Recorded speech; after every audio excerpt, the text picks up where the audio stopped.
Welcome to HR Insight, where I simplify human resource concepts. Today's episode is a continuation of an earlier episode I did on how to conduct job evaluation. So today we're going to be taking a deep dive into the various job evaluation methods. So we've been able to establish that job evaluation has to do with determining the relative worth of a job within an organization.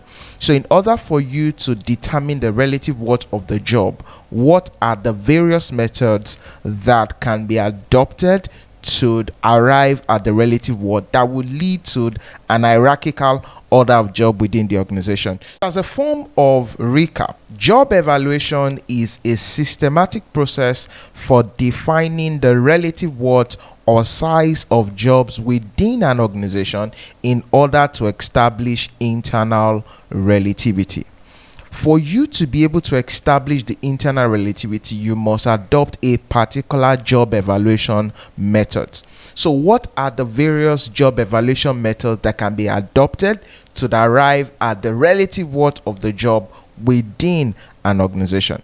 Now, this job evaluation method can be broken into two basic categories.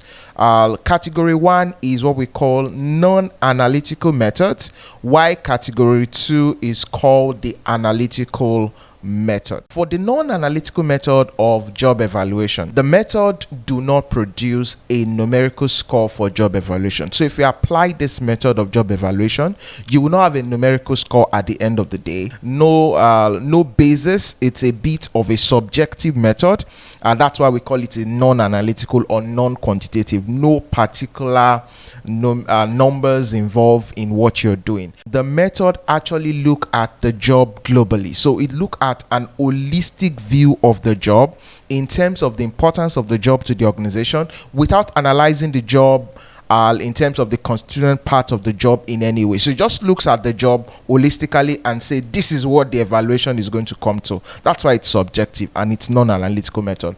There are two major methods under the non-analytical method of job evaluation. We have the job ranking and job classification. Under the non-analytical method of job evaluation, job ranking is the simplest form of non-analytical method. And for job ranking, we're just making a guess. So you have all the list of jobs within your organization, and you can sit down as the owner of the organization and say, okay, this job is more important to me than the other jobs. Remember, it's all job analysis. So we look at the job and said the job of an accountant is more important than that of a office assistant, or the job of a cashier is more important than that of a cleaner. And you rank order each of those jobs and come to a rank order of what the jobs is important to you or otherwise. So this is a typical example of a job ranking methodology. So you look at each of the job, and I can say an accountant is more important to me. I say I give it a 1. A cashier is not seriously important. I give it a 2.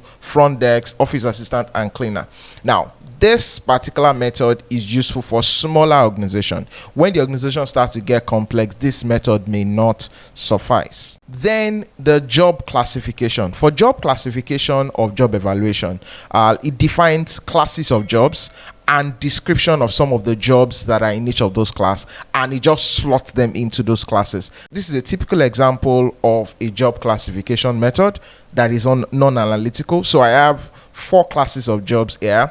I have a class 1, I call them executive jobs. I have a class 2 called skilled workers. I have a class 3 called semi-skilled workers, and a class 4 called unskilled workers. Now, each of these are debatable. That's why it's subjective. It's all analysis.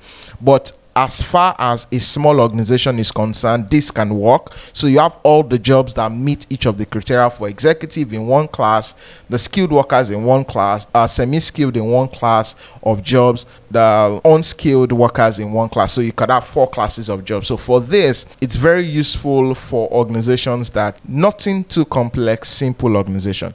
For the analytical method of job evaluation, the very first thing that is very pronounced is that you would have a numerical score for the job evaluation. As a matter of fact, the method is based on analysis of certain factors we call compensable factors in the job or elements of the job. So the difference between your non-analytical method and your analytical method of job evaluation is that for analytical method, we're interested in the component part of the job. The non-analytical method is just looking at the whole job itself, but the analytical method is drilling down into the various components, and those components or factors we call compensable factors. Now, the general compensable factors for any particular job are these major four. One, the skills level required to do the job, the effort required to do the job, the responsibility required in the job, and the working conditions of the job. Now, each of this would be broken down and a point will be assigned to them. So when you're looking at the evaluation of each of the jobs, for skills level, how many points are you assigning? For responsibility, how many points are you assigning? For effort, how many points are you assigning? For job working condition, how many points are you assigning? At the end of the day, you will come up with a total amount of points that will now determine the relative worth of that job with other jobs within the organization. Then in terms of the various types of analytical method, we have two major types of analytical method. We have the point factor method and the point factor comparison method. Remember, for each of this analytical method of job evaluation, there will be a numerical score at the end of the day. Now, when you look at point factor method of job evaluation, there are some that are simple and there are some that are proprietary. Proprietary examples such as your A methodology, your Akiode methodology, your MESA IPE system. Now, these are typical examples, globally examples of point factor method that each of this organization, A methodology, Akiode, for example, MESA IP, have created their own job evaluation method that are point factor methods.